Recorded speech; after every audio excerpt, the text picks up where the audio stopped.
The only reason I said yes immediately was because it was a chance to work with Anthony Hopkins. So doing this play was all about the cast.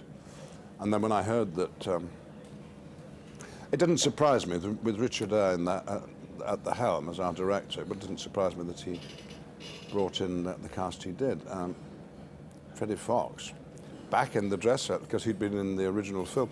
I knew the film well because I'm a big fan of Albert Finney and Tom Courtenay, and I'd also seen Tom play the dresser on stage very successfully with Freddie Jones. It was his part.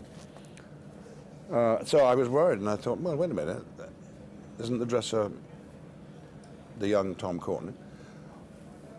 Well, the story of the dresser and Sir mirrors the play that they're trying to get on that night, which is Shakespeare's King Lear, and he has a sidekick called the Fool.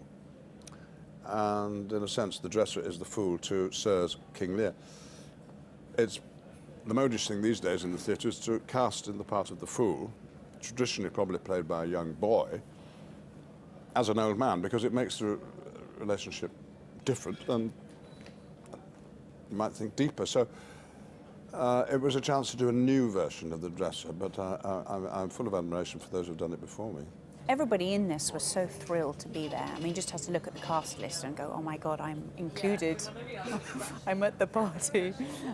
Everybody was thrilled to be there. And when we did all those big scenes with everybody in, that was really fun. And very weirdly sort of getting into the whole thing of going on stage and forgetting that actually that we were doing, you know, the cameras, and then they'd say cut, and I was like, oh, we're not actually doing the play. It was quite funny.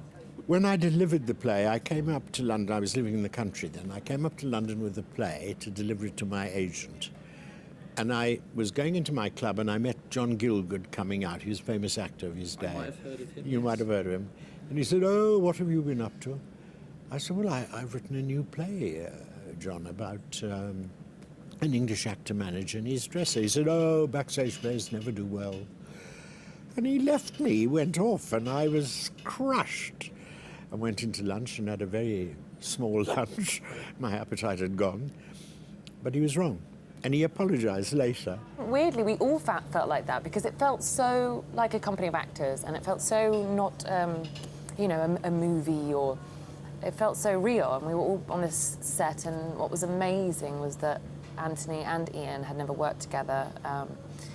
And Anthony hadn't been on stage and hadn't worked in England for a long time, and so having them both together, sort of semi-putting on a production of King Lear together, is this magical kind of scenario which is just once in a lifetime. And so to have experienced that and to watch it from the wings, literally and figuratively, was something I'll never forget. And, you know, I sort of thought, I said to Rich, I think I could die happy now, you know.